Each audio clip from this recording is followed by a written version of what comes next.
Hi everyone! Welcome to my YouTube channel. Ito ang unang upload ko dito sa YouTube. So, don't forget to subscribe, like my video, and comment down your suggestions for my next video upload. So, today's video, my Divisoria experience is called Divisoria Haul. So, ito yung mga nabili ko sa Divisoria na kahiligan ninyong lahat, ang makeup. So, let's first do my brushes. Ito talaga yung purpose. Ba't ako pumunta ng Divisoria? Dahil kailangan ko talaga ng brushes na bago. Gusto ko na talaga siya. So, ito yung binili ko sa Divisoria. This one. Alam ko madami na napapanood na ganito na nagkakahalagang 300 pesos.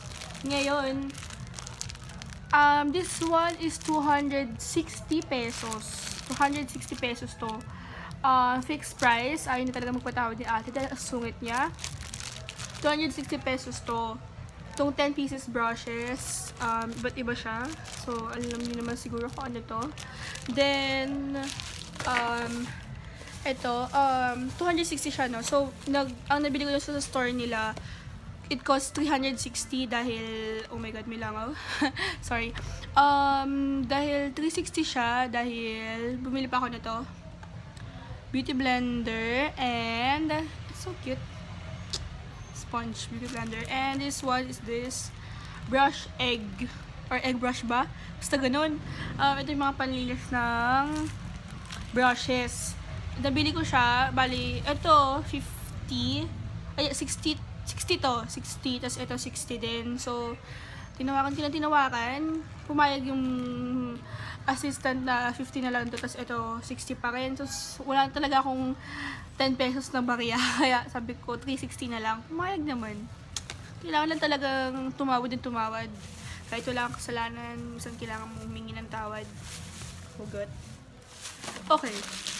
And next one is one of my favorite na binili ko talaga sa Divisoria. Is itong MAC MAC paddle brush. Ang bala ko lang talagang bilhin is yung yung pinakamalaki nitong, yung pinakamalaking paddle brush lang, yung one piece lang siya. Yung tagwa 150 to 130, ganun. Kaya eto 300 pesos to, and it's very worth it kasi minsan hindi mo naman kailangan talaga yung pinakamalaki kasi pwede naman dito yung pinaka-biggest nila. So ito na yung pinaka-biggest. Meron pang isa nito, Kylie, ganun. Mas mahal yung mga Anastasia, and don't buy that kasi hindi naman, binibili mo lang dun yung brand, and pare-parehas na naman silang paddle brush. So, please bear with me, and believe me, you don't need na kailangan naka-Anastasia ka, or so what. And ito, yung 300 pesos na brushes, 16 pieces. Fixed price, bawal na talaga tumawa dun sa binilan ko nun. Okay. Ito yun. Ito yung 1, 2, 3, 4, 5, 6, 7, 8, and asan na iba? 8. Okay. Ito, basta ito, 16 pieces to. Magkakasamang ganyan. Between Pasilio A and Pasilio V. V as in victory, okay? Pasensya na po sa low quality ng video ko dahil I'm just using my phone, and ang ilaw lang ng dining table namin nang gumagana dito. Don't expect. At ito, just a wall sticker. It's not totally a granite or what so on, and I don't care anymore. And this one, para sa darating ko pang videos, kaya sana makikooperate kayo sa akin dahil wala po talaga akong mga camera, laptop na pwede pag-edit ng magandang videos dito sa YouTube. Ito lang, binili ko. 100 pesos to, tripod, very small, and nag-fix siya dito, mga ganyan. Nabibend. Kung anong gusto mo. Hindi siya naaangat ha, na like monopod, pero just 100 pesos. Okay na rin siya. Hindi na masama. And syempre, aside from makeup tools, meron akong binili. Mga damit naman. Alam kong this is good for summer. And I bought some shorts. I mean, one short only.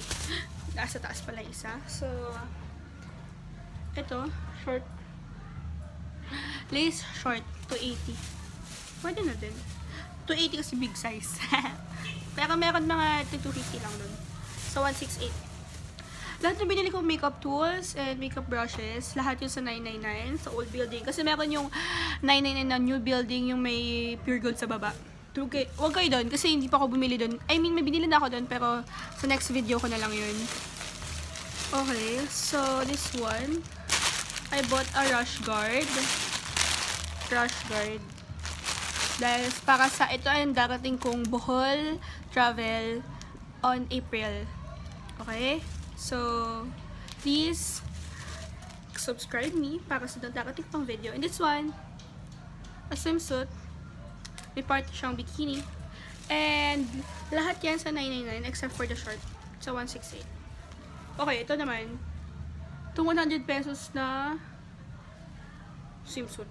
Ganda siya. Kasi mataba ko, kaya kailangan ganito lang mga suotan.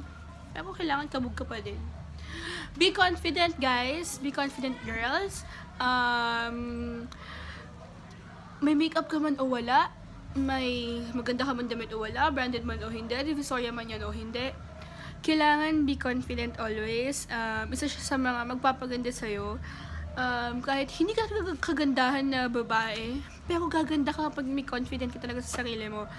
And ano lang, be yourself always. Sorry po sa mga nakikinig yung background ng ingay sa labas. Kasi nga, hindi po ako talaga ganun pa karunong mag-edit ng video. And I don't know how to edit na mag-edit ka ng parang mga pang YouTube vlogger talaga. So, I'm just a beginner here in YouTube. So, comment down your suggestions or para matulungan ako para ma-achieve ko yung YouTube videos na mga napapanood nyo. And sa mga gusto nyo pong makitang videos, please comment down your any suggestions and please like my video and subscribe me. Tap nyo yung bell para every time na I upload a video, nag-notification sa inyo. Thank you, girls. Thank you, everyone. Thank you for watching my video. Hopefully, you guys enjoy this. Bye!